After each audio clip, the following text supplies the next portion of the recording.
أعوذ بالله من الشيطان الرجيم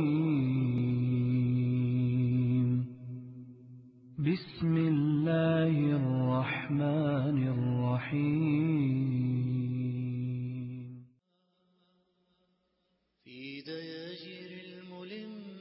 Well, I was born in Toronto. I've been born and brought up over here, but my family's from an Indian background.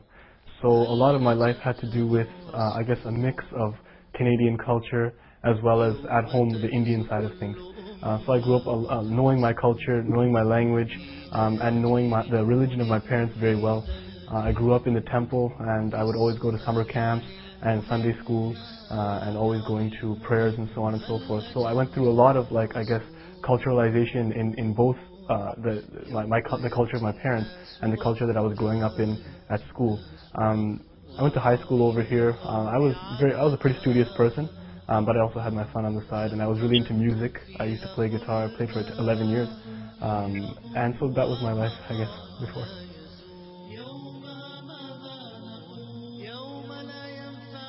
When I look back about how I came to Islam, it was really different from a lot of other people because I didn't think that I had any kind of a problem or an emotional component that was leading me towards the truth.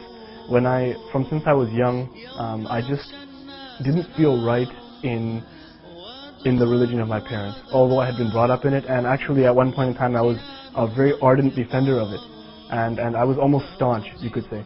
But that staunchness was like a shell, it was very hollow. And it was only because I was trying to defend myself in a place where I guess people would attack that faith a lot for different aspects. And I just never got down with the idea of the many gods or the idol worship. It just didn't sit right with me.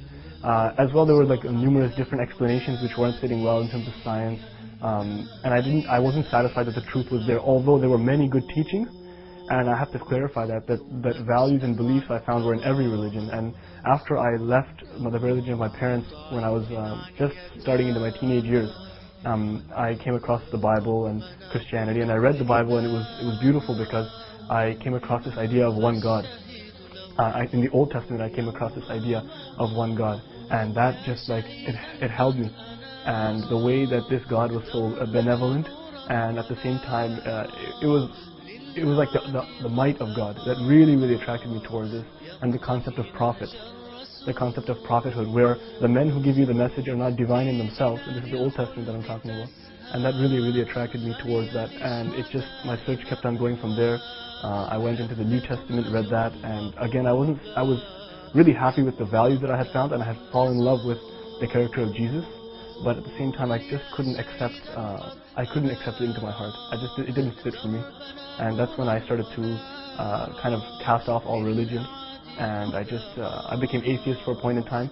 But after a while, I couldn't force atheism upon myself because I knew in my heart, and just from the logic around me, that this whole creation was created by some awesome being. And that's what led me to go to any spiritual buzz I could find, whether it's a Buddhist circle or a Catholic church or a Sikh temple, or even sometimes a Hindu prayer with my parents. The only religion I never actually bothered to look into was Islam. Like, my parents are from India, and from a Muslim city in India. So we always grew up knowing about Islam, although not the belief itself, but the lifestyle of a Muslim, the Islamic culture. And the thing is, we always had a lot of misconceptions that were going around. And so whenever I grew up in Islam, it was always centered around certain misconceptions, like misconceptions such as terrorism or the rights of women. These were always issues that always held me back from wanting to even look into the religion. And a lot of my friends in high school, actually some of my best friends in high school, were Muslims, although they weren't practicing at that time. And I never got the message of Islam through their actions because we were doing the same things.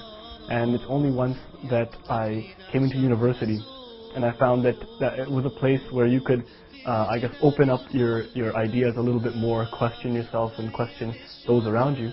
I actually came across a book about science in the Quran, and I was doing a BSc at the time, and that stopped me cold in my tracks. And I decided to take a really critical look at what this religion was trying to say. In terms of a defining moment, I can definitely say that the minute I came across a scientific fact in the Quran, like my thinking style is very rational. I like to think based on fact rather than emotion, because I've done a lot of emotional religious activity in different groups, and I knew that the truth wasn't only an emotional component, it was a logical, rational component. And I needed to find a truth that was consistent and rational all the way through. And when I came across, I guess, reading books about science in the Quran, that's what started to propel me towards finding out about the religion. But definitely the defining moment was the day I took my declaration of faith, the Shahada.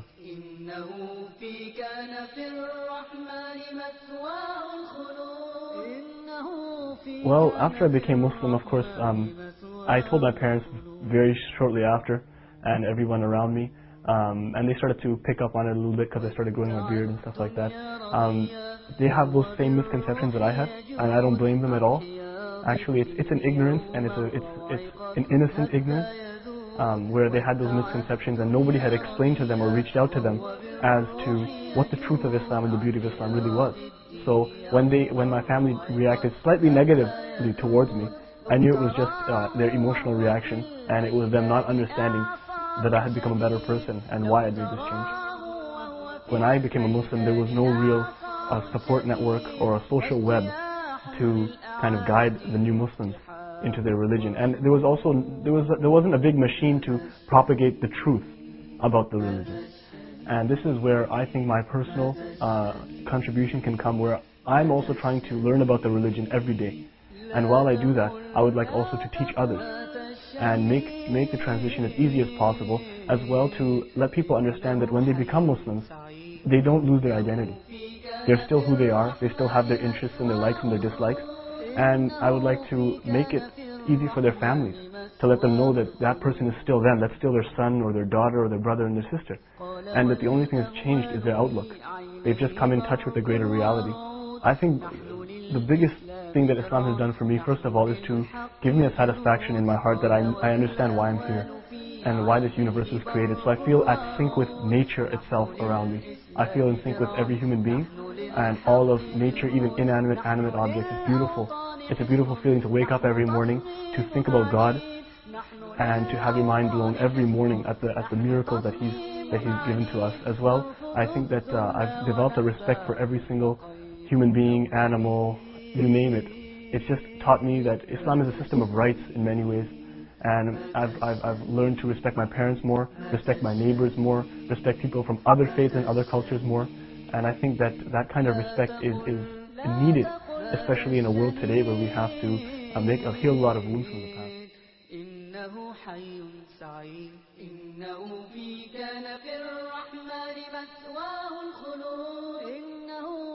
كان في الرحمن مسواه الخلود